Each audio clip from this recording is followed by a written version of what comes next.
Aproveitando que dia 30 de agosto foi o Dia Nacional de Conscientização da Esclerose Múltipla, vamos conversar sobre essa doença nesse vídeo. Não sai daí!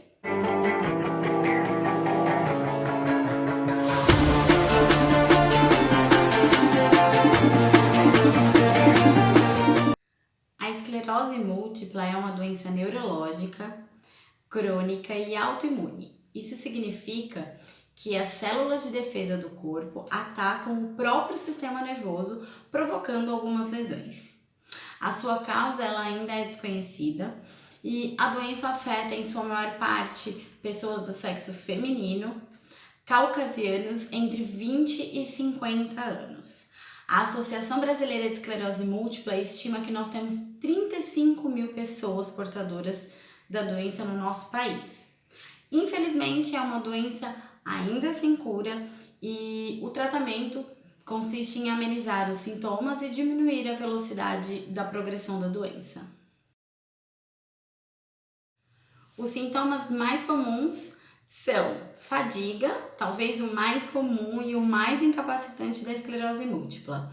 Se manifesta por um cansaço intenso e incapacitante naquele momento, que normalmente fica mais intenso ainda a exposição ao calor ou na realização de atividades físicas intensas. Transtornos visuais, como a visão embaçada e a visão dupla. Alterações fonoaudiológicas, como fala lentificada, tremor na voz, dificuldade de articular as palavras ou de deglutir. Esses sintomas podem aparecer no início da doença ou com o decorrer dela.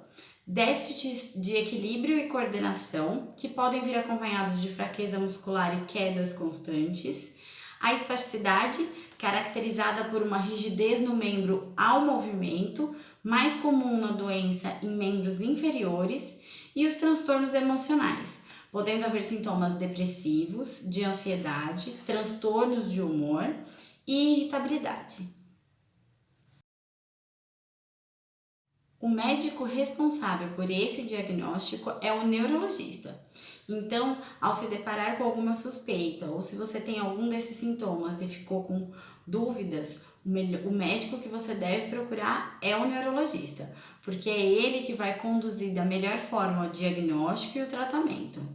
O diagnóstico dessa doença é feito através de evidência clínica, exames físico e laboratoriais com o médico. Sim, existem 3 formas diferentes da doença se apresentar. A remitente recorrente ou surto remissiva, que é a mais comum, onde os sintomas eles aparecem de forma súbita, o que nós chamamos de surto, e depois do surto ocorre uma recuperação parcial ou total desses sintomas. A primária é progressiva, que ela evolui sem surtos, mas os sintomas eles vão se acumulando ao longo do tempo. E a secundária progressiva, que evolui de uma forma lenta e progressiva com os sintomas e depois de um tempo são observados os surtos. Os surtos são períodos em que os sintomas da esclerose múltipla se manifestam de uma forma mais acentuada e isso pode durar dias ou até mesmo semanas. O tratamento desses pacientes é realizado por uma equipe multidisciplinar. O neurologista, além de fechar o diagnóstico, é responsável por escolher a medicação adequada para cada paciente, a fim de reduzir os surtos em intensidade e frequência. Ele também é responsável por analisar os sintomas e o que cada paciente está necessitando e indicar o acompanhamento com outros profissionais. Os profissionais que podem estar envolvidos com esse paciente são psicólogos, psiquiatras, nutricionistas, terapeuta ocupacional, fonoaudiólogo e o fisioterapeuta. A fisioterapia tem como principal objetivo adequar a funcionalidade do paciente às suas condições. Para isso, nós tratamos os sintomas, adaptamos e recuperamos quando possível.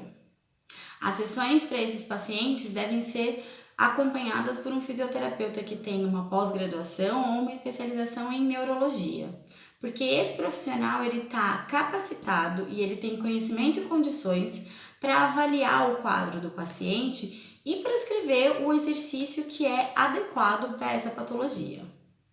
Não deixe de compartilhar esse conteúdo e espalhar conhecimento com todo mundo. Não deixe também de se inscrever no canal e ativar o sininho para ser notificado pelos nossos conteúdos. Plenitude e saúde é mais informação para você.